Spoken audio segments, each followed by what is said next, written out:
সকলকে ইসলামী আন্দোলন বাংলাদেশ খুলনা মহানগর শাখার পক্ষ থেকে আন্তরিক শুভেচ্ছা অভিনন্দন। সংগ্রামী সাথী ও বন্ধুগণ, আমরা জানি আজ থেকে 50 বছর আগে স্বাধীনতার 30 লক্ষ শহীদের বিনিময়ে যে স্বাধীনতা অর্জন করা হয়েছিল, তা শুধুমাত্র অর্জন করা হয়েছিল কারো প্রভুত্ব মানব না, কারো দাসত্ব মানব না, কারো গুলামি করবো না। এর কারণেই 30 লক্ষ শহীদের রক্তের বিনিময়ে সেদিন আমরা লাল সবুজ পতাকা গেছিলাম।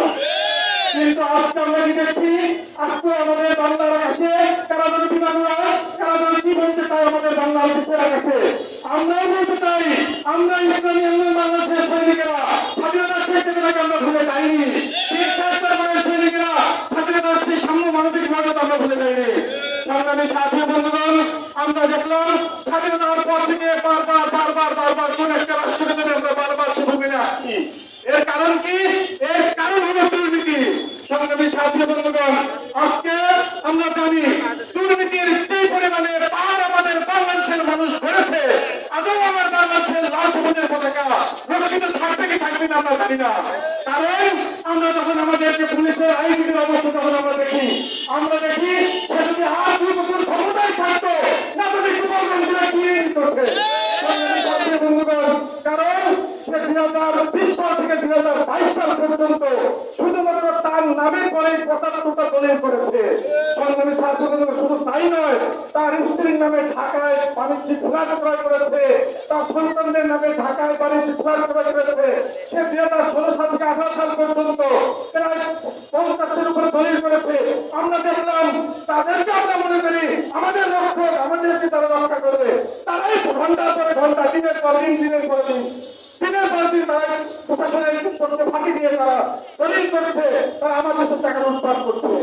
আমরা দেখলাম কোরবানির মৌসুমে কি এক ছাগল কাণ্ড আমাদের সামনে আসলো। আসলে ছাগল কেন দরকারই ছিল। আজকে রাজস্ব বোর্ডের একজন কর্মকর্তা এনআরজি হয়েছে, একজন রাজস্ব বোর্ডের কর্মকর্তার ছেলে কিভাবে 18 লাখ টাকা দিয়ে ছাগল কোরবানি দেয়। আজকে জনগণ যদি প্রশ্নটা করি, আগামী দিনে আমার লাল সবুজের পতাকা এই ছিনিয়ে নিয়ে যাবে। শুধু তাই নয়, আমরা দেখলাম সেই রাজস্ব বোর্ডের কর্মকর্তা মন্ত্রীদের স্ত্রী নরসিংদীর জেলা আওয়ামী লীগের একজন সাধারণ একজন সদস্য, তার নামে ঢাকার 6টি ফ্ল্যাট আছে। শুধু তাই নয়, তার নামে 75 বিঘা জমি আছে। সংগ্রামী সাথী বন্ধুগণ, আমরা কি দেখছি? আমার লাল সবুজের পতাকার অবস্থাটা কি দেখছি? তাকে বোঝা যায় এই দুর্নীতিগ্রস্ত দেশের কারণে, দুর্নীতিগ্রস্ত কর্মকর্তার কারণে আমার লাল সবুজের পতাকা পরে বারবার বস্তিত হয়। এজন্য ওরা আমার দেশের উপর স্বপ্ন দেখে। এমনি দেখে না, আমার দেশের মানুষগুলো যখন ভারতে টাকা পাচার করে, আমেরিকায় টাকা পাচার করে, চীনে টাকা পাচার করে, তখন ওরা আমাদেরকে তলাবিহীন পরিণত করে আমার দেশের উপর দিয়ে স্বপ্ন দেখে। সংগ্রামী সাথী বন্ধুগণ, এজন্য দুর্নীতিকে রুখতে হবে। আগামী দিনে বাংলাদেশকে শোষণ করার স্বপ্ন দেখতে হবে। আজকে শেষ কথা হলো, আজকে আমরা জানি আজকে কোভিড মহামারীর দায় দিয়ে সরকার বলে রাশিয়া ইউক্রেনের যুদ্ধের কারণে দ্রব্যমূল্যের দাম বেড়েছে। আমরা বলি না, রাশিয়া ইউক্রেনের যুদ্ধের কারণে অন্যান্য রাষ্ট্রে তো সমান অবস্থা চলে আসছে, তাদের রাষ্ট্রে স্থিতির অবস্থা চলে আসছে, কিন্তু আমার দেশে আসে না কেন? আমার দেশে আসে না। এরকম পুলিশের আইজিপি বা পুলিশ আসক এরকম আর্থিকদের কারণে আমার দেশে শান্তি আসে না।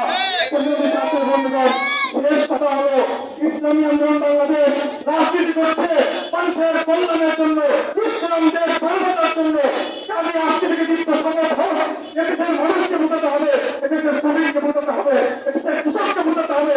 যদি এদেশের সাম্য মানবিক মর্যাদা, সামাজিক ন্যায় বিচার যদি এদেশের শান্তি থাকতে চাও, 30টা হেক্টর মনে হাত শক্তিশালী করে এদেশের আওয়ামী লীগকে বিতাড়িত করো। আর কোন জিয়াবাদ প্রতিবাদ চাই না। আমরা খেলাফতে আওয়ামী হাউসের নবুয়া প্রতিষ্ঠা করে বাংলাদেশকে একটি সুন্দর লাল সবুজের পতাকা দেখতে চাই। সকলকে সাংগঠনিক কার্যক্রমে ঐক্যবদ্ধ হয়ে আগামী দিনে সকল কার্যক্রমে থাকার আহ্বান জানিয়ে এখানে বক্তব্য শেষ করছি।